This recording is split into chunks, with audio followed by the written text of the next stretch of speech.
મિત્રો આજનો વિડીયો બહુ જ એકદમ સિરિયસતાવાળો છે અને આજના વિડીયો પરથી પરિવારલક્ષી એક શીખ છે, બાળકો માટે સંસ્કાર મળશે. તો વિડીયો જુઓ અને લાઈક કરો અને તમારા વિચારો છેલ્લે કોમેન્ટ કરજો. તો હેડો. અલી વહુ બેટા સોજી કતી ગુંટો પોણી આલજે, મારું ગળું હુકાય છે. અલી વહુ આ ડોહલાનો તો ત્રાસ છે, કોમ તો કરવા દો, જાતે ઊભા થઈને પાણી લઈ લો. આખો દારો પાણી કરીને લોહી પીજો. એ હારું તને માર જાતે જ કતી પીવું પર હે. અરે ભગવાન કોઈ મદદ નહીં કરતું. ઓ બાપા બા, અલ્યા પડી ગયો. અલ્યા કોકુ ભૂખરો. અલી મમ્મી દાદા પગ ભાગી ગયો.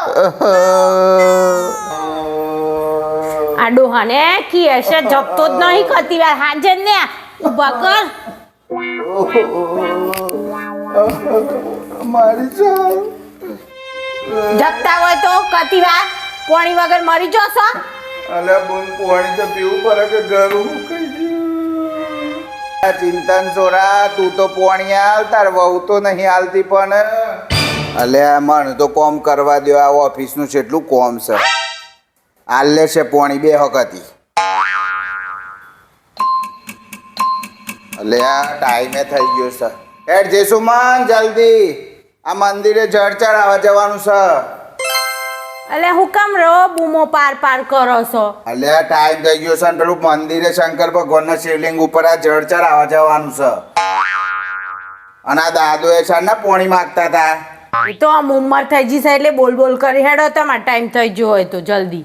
આ રેડો જળ ચડાવવા જવું છે. ઉભા રહો પપ્પા, મંદિરે જળ ચડાવવા જશો. હાઉ જલ્દી કે હેડ. હું કેવું છે, મારે મોડું થાય છે. યાદ કરો પપ્પા, તમે જ મને શીખવાડ્યું તું કે મા બાપે ભગવાનનું બીજું રૂપ છે. તમે આ જીવતા ભગવાનનું મૂકીને મંદિરે પાણી ચડાવવા જશો તો આ તમે ભગવાનનું પાણી પાયો એ વન ગમે? તો આ લોટાવાળું પાણી છે ને દાદાને પાઈ દો તો આપોઆપ ભગવાનનું પોકી જશે.